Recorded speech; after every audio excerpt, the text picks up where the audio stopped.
Үшінші тарау. Сенім. Сенім барша адам баласына қажет. Еш дәлелді талап етпейтін қуатты күш. Сенімсіз өмір сүре алмаймыз. Сенім жайлы көбіне адамдар дін тұрғысынан айтады. Бірақ өмірде сенім кез келген жағдайда да аса қажет. Діндармын, Құдайға сенемін. Өз көзіммен көрмесем де, оған қолымды тигізе алмасам да, оның барына жан-тәніммен сенемін және болашағымды Құдайға тапсырамын. Болашақта мені не күтіп тұрғанын білмеймін. Алайда Құдайға сенгендіктен ертеңімді сол анықтайтынын білемін. Бұл сенімнің тек бір түрі. Мен көп нәрсеге сенемін. Ғайып дүниенің барына да, оттегінің барына және біздің өміріміз үшін аса қажет екеніне кәміл сенемін. Көре алмаймын, ұстап, сезіне алмаймын. Алайда оның бары анық. Себебі мен бармын. Тірі болсам, демек тыныс алып тұрмын. Яғни оттегі де бар, дұрыс па? Тура сол сияқты сенім де ауадай қажет. Неге? Бар мәселе бәріміздің қиындыққа ұшырауымыз мүмкін екенінде. Кейде өмірімізде жол тауып шыға алмайтындай жағдайлар кезігеді. Міне, сол кезде бізге сенім керек. Жақында Кети есімді әйелден хат алдым. Бір аяғының башпайлары жоқ. Солай туылған екен. Бала күнінде емделіпті. Денсаулығына байланысты жұмыстан шығып қалған. 20 шақты операция жасатқан. Жасы 30-да. Тұрмысқа шыққан. Осы жағдай неге өз басына түскені қатты ойландырып, маза бермейтінін айтыпты. Менің айтқандарымды тыңдап, жазбаларымды оқып, Кети бұл сұраққа жауап бере алмайтынымызды және жай ғана Құдайға сену керектігін түсінгенін айтты. Құдай өз құдіретін уақыт өте көрсетеді. Оған дейін тек сену керек. Сізге шын жүректен ризамын. Енді сіз секілді Құдайдың сүйікті құлы екеніме сенемін. Күндердің бір күнінде сізбен жеке кездесіп, құшақтап, менің жолымды ашып бергеніңіз үшін алғыс айтамын деп жазыпты.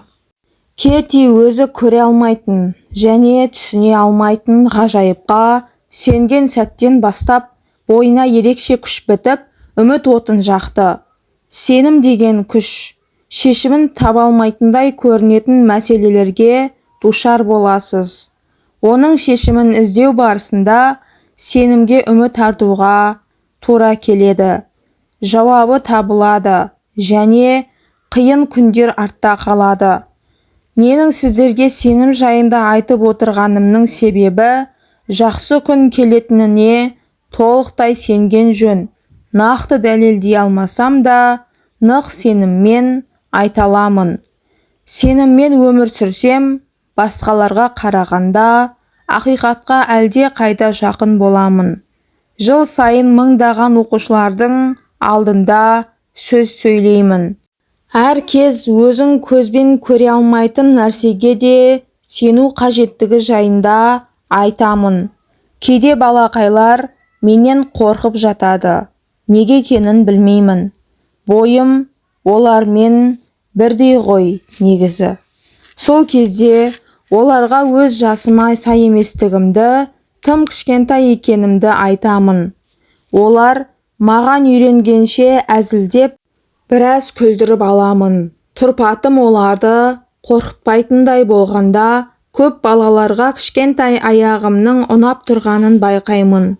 Олар аяғыма қадалып қарап, әңгіме қылып тұрады. Сол сәтте бірден өзімнің тауықтың табанындай аяғым жайында әзілдей бастаймын. Бұл теңеу оларды одан сайын күлдіреді. Қарындасым Мишель менен 6 жас кіші.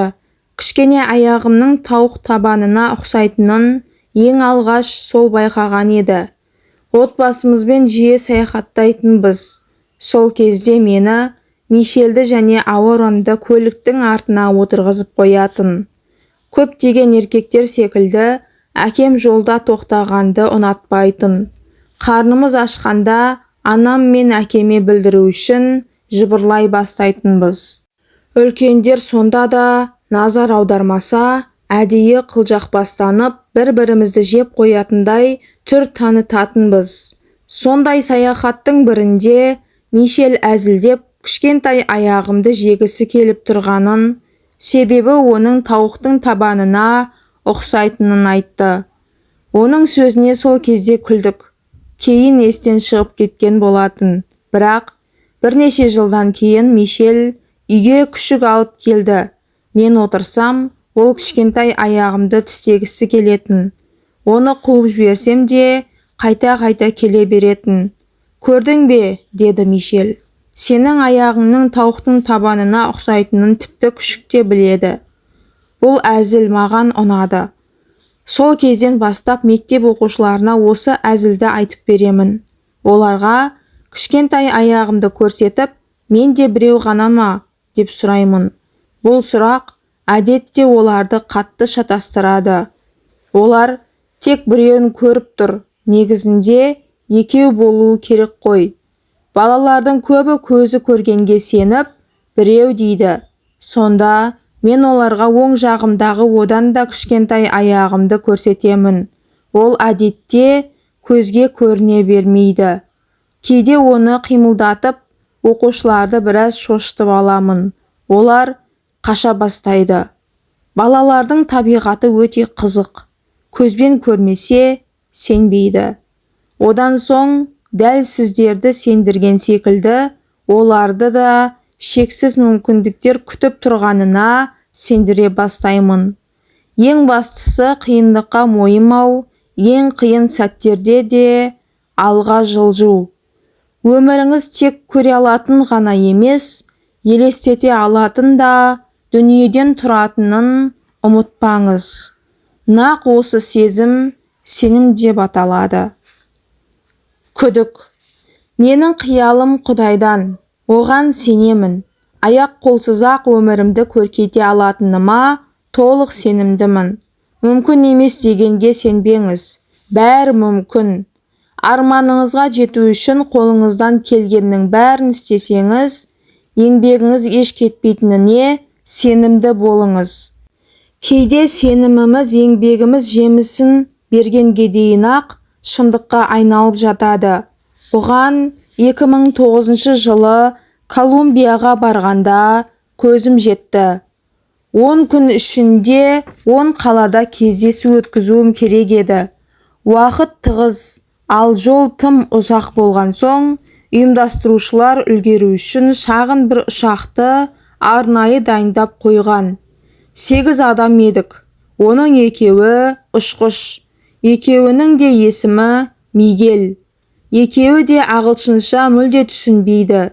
Бірде ұшып бара жатқан кезімізде борт компьютерінің ағылшын тілінде сақтан дегенін естідік.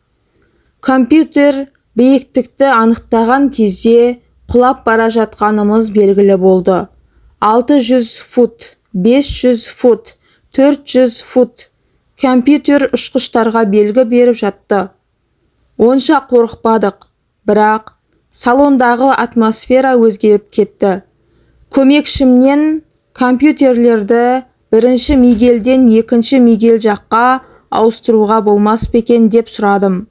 Көмекшім, ұшқыштар құлап бара жатқанымызды білмейді дейсің бе деп сұрады. Не айтарымды білмедім. Уайымдамауға тырыстым. Бақытымызға орай аман есен қондық. Кейінірек аудармашылардың бірі ұшқыштарға компьютердің ескерткені жайлы айтқанда, олар күліп жіберді. Компьютердің не дегенін түсіндік, деді екінші Мигель. Бірақ қонар кезде біз ондай ескертуге назар аудармаймыз. Ұшқыштарыңызға сеніңіз, Ник. Я, мойындаймын. Дәл сол сәтте ұшқыштарға деген сенімім нық емес еді. Әншейінде Құдай мені үнемі көріп тұрады. Мен үнемі Құдайдың назарындамын дегенге шексіз сенетінмін. Сенімімнің құдіретін түсіндіру үшін айтайын. Менің шкафымда 2 пар бәтеңке тұр. Күндердің күнінде сол бәтеңкені киіп серуенге шығатыныма шын жүректен сенемін. Бәлкім, арманым орындалып та қалар, орындалмайтын да болар. Бірақ мүмкін екеніне сенемін. Егер жарқын болашақты елестете алсаңыз, ендеше сенуіңізге болады. Сеніміңіз болса, арманға жете аласыз. Өзіңізді ешқашан шектемеңіз. Бала кезімде депрессияға түссем де, физикалық жағынан қиналған емеспін. Қол-аяғым болмаса да, дәл қазіргідей қызық та, бақытты өмір сүргім келетін. Ол кезде көзім көргенге ғана сенетінмін. Мүмкіндіктерімді көрмейтінмін. Өзімді шектеуге бейім едім. Мұндай шектеу әрбіріміздің бойымызда бар екен. Ешқашан баскетболдың жұлдызы бола алмайтынымды білемін. Әйтсе де, онда тұрған ештеңе жоқ. Есесіне адамдарды жігерлендіре аламын. Осы саланың жұлдызы бола аламын. Өзіңізді ешқашан шектемеңіз. Қолыңыздан бәрі келетіндей болыңыз. Қанша азап қайғы шегіп жүрсеңіз де, өміріңіз кенеттен күрт өзгеруі әбден мүмкін.